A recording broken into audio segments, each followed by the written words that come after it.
And I know that there's some Waukee Apex students here. Welcome to the process. This is a little bit different because usually the meetings start at 10. There's a full public comment that will again happen, but since you guys are all here to kind of learn, my full comments will be at that time, but I can go a little bit over the PTSD petition as it is written for you guys. So this petition was actually presented at the last board meeting. It is available online if you guys want to read some of it. It includes about 60-something pages worth that really goes contextually over what are the core causes of PTSD, how can we see that in the brain, what are some of the things that happen in the brain due to PTSD, and then what is some of that symptomology that can be helped by medical cannabis potentially. So just as a brief overview, there's a lot of things that happen in a PTSD response. A lot of those are due to our brain circuitry. We have the amygdala, which is for fear response. In people with PTSD, we see hyperactivity of that amygdala. We have the prefrontal cortex. That gives us extinction of fear memories, so it's very healthy to extinguish some of our fear memories sometimes. That's the prefrontal cortex.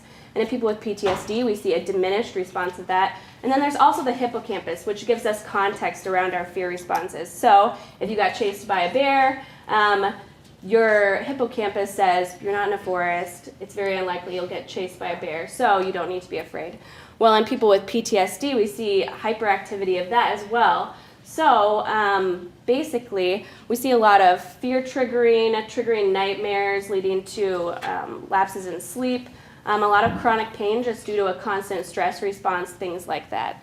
So when we look at the literature around cannabis for PTSD, a lot of it focuses around that symptomology. So chronic pain and cannabis's analgesic effect, some of that decrease of triggering memories, and that's in part due to cannabis's effect on the amygdala and the hippocampus. So like I said, the amygdala tends to be hyperactive in people with PTSD. If we can dampen some of that hyperactivity and increase the extinction of that fear memory, we can help people that are going into therapy and on their own can't talk about their feelings because of that trigger response.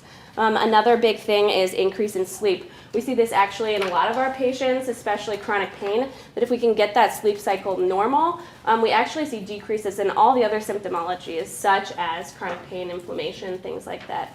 So the focus here is also increasing that sleep. Now, why is this important? I think that a lot of people think veterans, and that is a huge group that is impacted by PTSD, but it's not the only group. 50% of those that have been sexually assaulted end up having PTSD. Combat vets, combat medics, some of our first line responders are also people for which PTSD is something that they have to live with. So the sooner that we can acknowledge that it does occur and also help those people in any way we can, I think that that's a really compassionate thing for us all to do. So that was the petition, the broad overview. Thank you guys all for coming in today and learning a little bit about this. We'll see where we go at 10.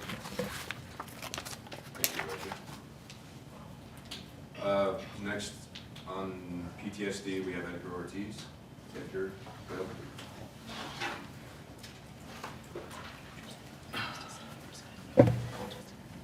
Good morning, everyone. My name is Edgar Ortiz. I wasn't planning to talk. I just wanted to come here to observe, but I'm actually a combat med. I spent 16 years in the Army as a combat medic, actually in a medevac unit. My last 3 deployments in Afghanistan, I was with the 1st Combat Aviation Brigade. So I just want to talk about my experience. I suffer from PTSD. I have panic disorders, panic attacks, anxiety, everything that you think that she was mentioning about someone that is a combat med. Yes, I've been diagnosed with that. So I'm just here on behalf of the veterans. I don't know if we have other veterans in the room. And about when you are going through a PE, so prolonged exposure therapy with the VA, and you start getting like sending to your house boxes and boxes of different medicine, is you know, you don't have an idea how the VA is killing us.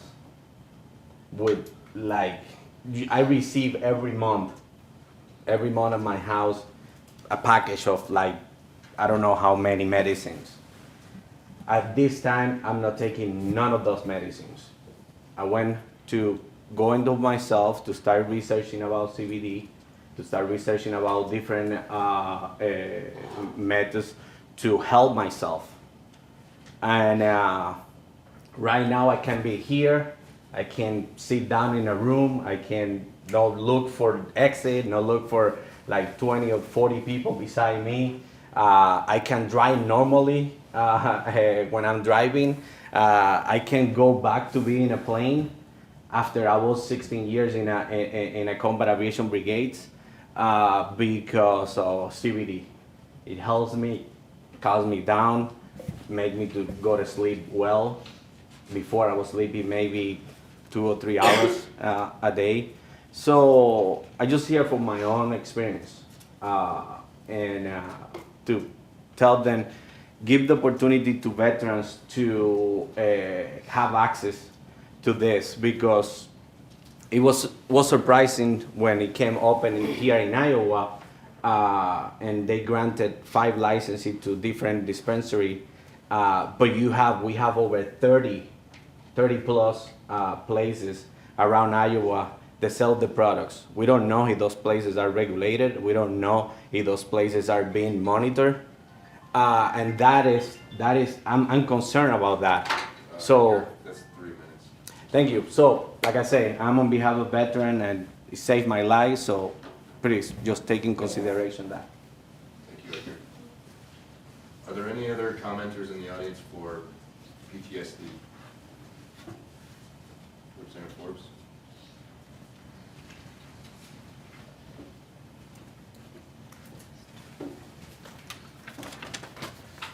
I'd like to thank the committee for giving us time today to speak about the PTSD component of our medical cannabis bill.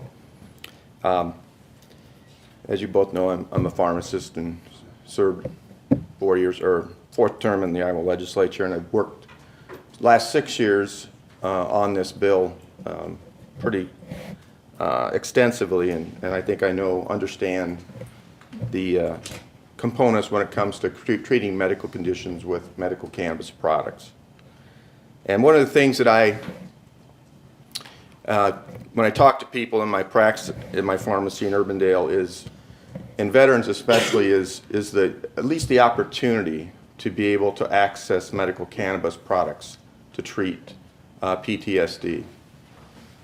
Being a pharmacist, I know that the first line therapy in treating PTSD is antipsychotics and antidepressant medications. And they do work in some cases in certain people, but they don't work all the time. And many times these medications can cause some very, very severe side effects for patients, and I've seen that in my practice over the many years. And so I asked the board to consider the indication of PTSD for medical cannabis use here in the state of Iowa. As you know, both being doctors, neurochemical transmitters in the brain function to help us feel good, and if they're not in balance, we feel bad. And just like norepinephrine and serotonin, there's a chemical neurotransmitter in our brain called adenine, which they found in people with PTSD have deficient amounts in their brain. Medical cannabis, THC, cannabinoids, act as a similar product like that to bind to the receptor in the brain to be able to reduce that anxiety that we see in patients that are being treated for PTSD. And PTSD, I see patients that It's just not people who served in the military. It's people who have had childhood issues that have gone through traumatic things in their lives. And so giving them an option to be able to use this product, not first-line therapy, I don't think, in most patients, but giving them an option when medications fail, they have an option to be able to use medical cannabis for this reason. So I'd ask you to consider that in your discussions. Can I ask you a question? You brought up the importance of adverse effects of medication. Correct. SSRIs, antipsychotics, and things they can do bad. Okay? Do we think we have enough information of what cannabis doesn't do the same thing? Steve, the thing that I've studied this a lot, and like I said, it doesn't work in everybody. I'm sure there's veterans right now that tell me, I work on the honor flights. I take veterans to Washington, D.C., and I've talked to dozens of them about this. In fact, we just had a flight in May, and this came up in my discussion, say, why can't the legislature include PTSD? Now, these gentlemen, a lot of them didn't have PTSD, but they're concerned about their colleagues that are struggling. And I said, well, we're working on that. And 28 other states right now allow that PTSD in their programs. So why? In those states, who is controlling the dosing of the cannabis to those individuals? Steve, I don't know the exact. Who's in charge of that? In many cases, it's when they go in, like here in Iowa, the dosing is done. And I've been to the dispensary in Windsor Heights more than once, sat down and visited with the people there. And because I wanted to see what they're doing, what they're telling patients. Because I get calls and people walk into my pharmacy and want me to maybe help them in their dosing of CBD products when they purchase, at the stores and different outlets around the state of Iowa. But it's based on response, and they start out in a low dose and titrate the dose up to where they get hopefully a positive response. Just so you know, I'm a retired U.S. Air Force colonel, 22 years, in the Air Force and the Air National Guard, and I thank you for your service. In my last 3 years, I was the state air surgeon for the Pole National Guard here in Iowa. And part of that job was dealing with the PTSD that came back, from Afghanistan, a big part of that job. And the struggles, that we have with things that are out there right now.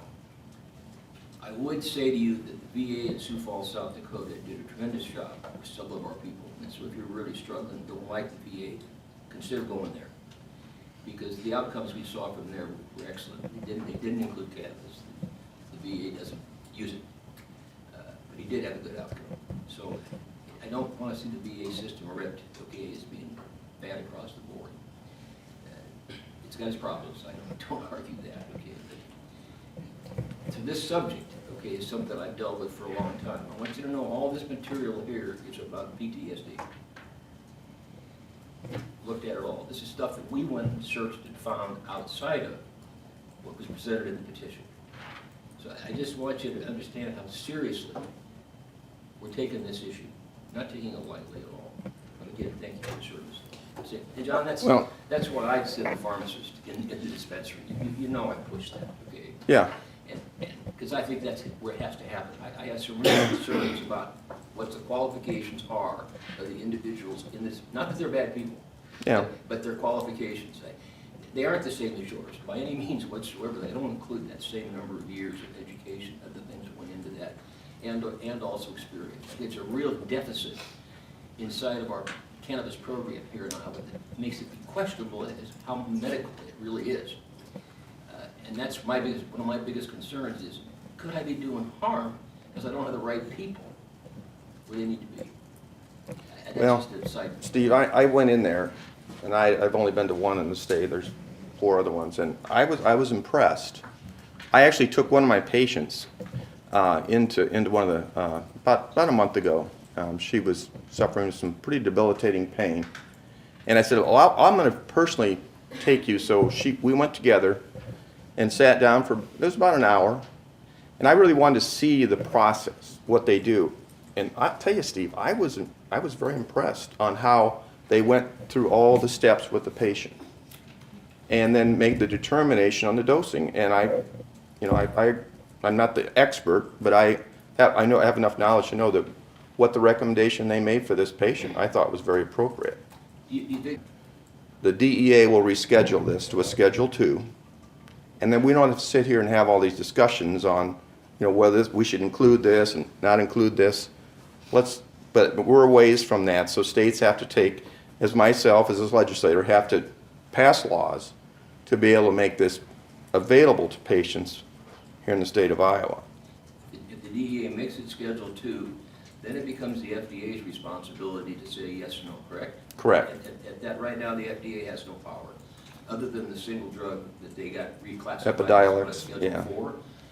Well, it's Schedule 5, actually. Yeah, it's way down the line. Yeah. Which probably tells you something. It must be a pretty safe product because we got it all the way down there to that. Well, So that's not the debate, I don't think, okay, about that. But it's then, at that point, you, the pharmacist, the physician, everybody is really involved because you gotta keep writing that script, okay? The pharmacist and the physician have to communicate with each other to know what's going on and participate in that. And right now, it looks to me like what's happened is, in states, we become the FDA. To a degree. We're the advisory panel, although you're not the FDA, but that's kind of what we are, as near as I can tell. Because the FDA hasn't taken this task on. Although, by the way, this morning's Today Show had the U.S. Surgeon General on, talking exactly about that issue, okay? all right. That this needs to stop being a state issue and become a federal issue. So that we get the process that's currently in place for all prescription medicine. This is a medicine, then let's Correct. handle it like a medicine. Same way the Food and Drug Administration does. And why did the Food and Drug Administration have to come into play in handling these medicines?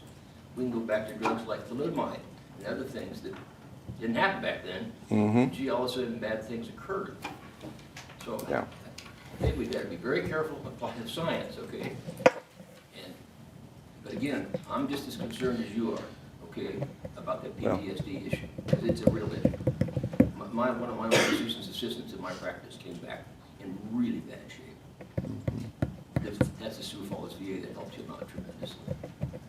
Well, my point is, 28 other states have this in their state laws right now. So, I mean, if we got, Just because other states have it in their laws, does that I know, but- automatically make it right? well, no, but why should we deny people here in the state of Iowa the access to this to possibly treat PTSD? Now, like I said, it's not first-line therapy. We'll go through, most physicians, when they walk in, they're not going to say, if somebody has PTSD, oh, go to your medical cannabis dispensary and get it. They're going to treat with antipsychotics and antidepressants.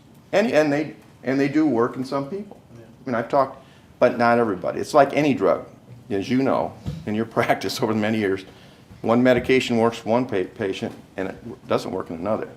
Let's allow patients here in the state of Iowa at least to access this product to treat PTSD. So that's all I know. You know, not all states, I think, have a board like you guys created here in Iowa. I don't believe all states have. I think that's correct. And why'd you create us then? If it wasn't to look at this not from an emotional standpoint, but from a scientific standpoint, because that's what the FDA does. The FDA looks at things from a scientific standpoint. Correct. The emotions can get you into trouble at times. That one of the things you're first taught in medical school is doctor first, do no harm. And so you want to know, you hope you're not doing harm by proving something.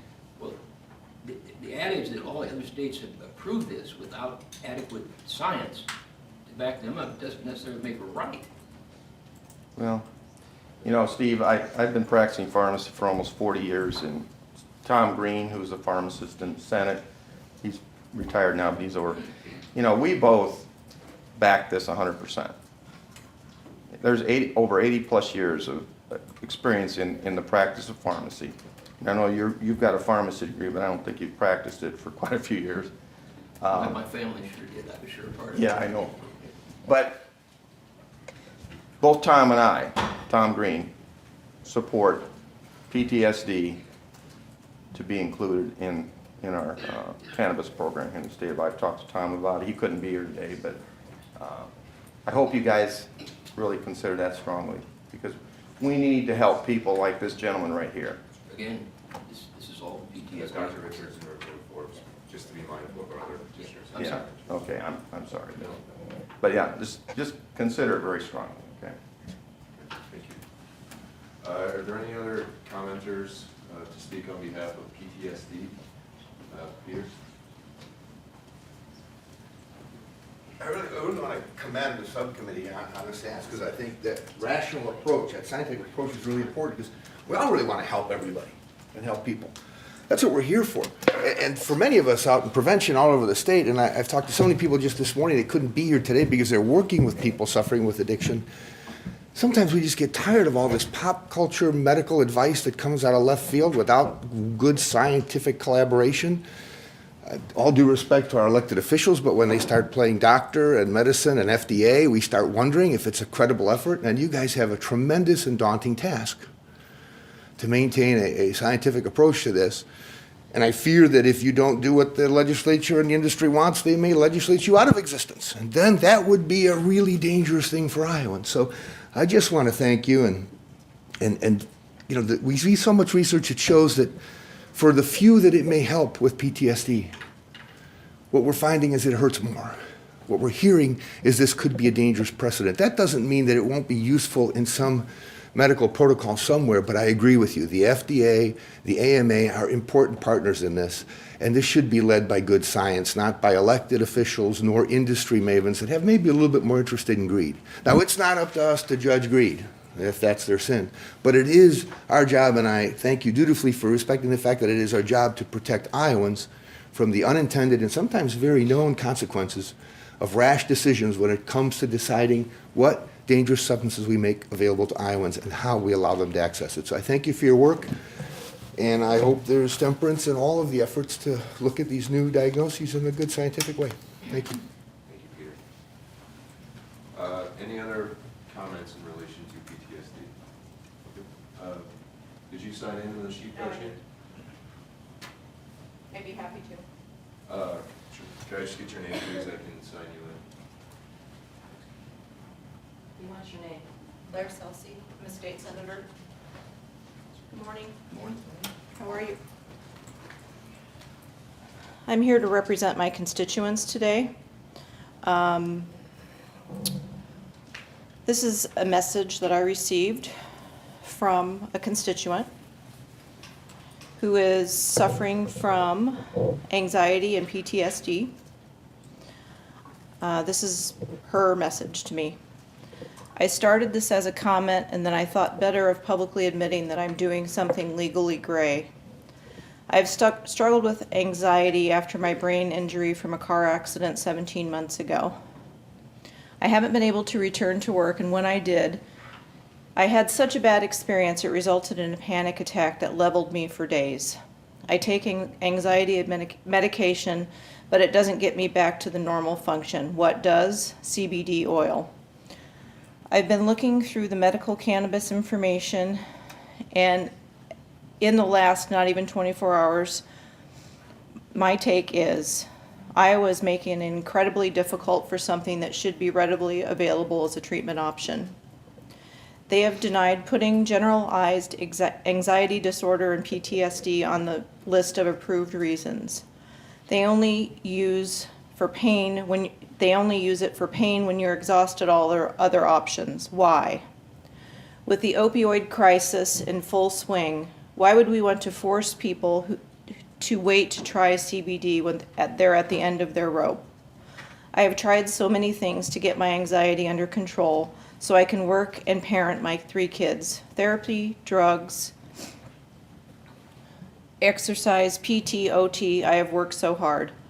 I finally tried CBD after multiple friends suggested it. It literally made me cry because having relief from my mental health symptoms was so freeing. To finally feel focused and normal after 17 months was exhilarating. I talked to my doctor about how much it helped me, only to be informed that I don't qualify for the medical cannabis program. Anxiety and panic and PTSD aren't approved. I could try to get it approved, but it's expensive to register and you have to recert every year. By making medical cannabis so difficult to access, we are hurting our citizens. We allow off-label uses of pharmaceutical drugs. My doctor wants me to take antihistamine for my PTSD anxiety instead of CBD, but we so strictly limit access to regulated CBD to the point of making it functionally impossible. We owe Iowans better. And I agree. I am also a person who has closely followed substance abuse debates for years. I served on the Iowa Alcoholic Beverages Commission for 5 years. I was an anti-tobacco crusader. So I'm no lightweight when it comes to allowing people to use substances. But I do believe in this situation that, just a second, that this is getting out of control as far as the limitations that are being placed on Iowans. I just believe that people should be able to try it and see if it works for them in consultation with their doctor. Thank you.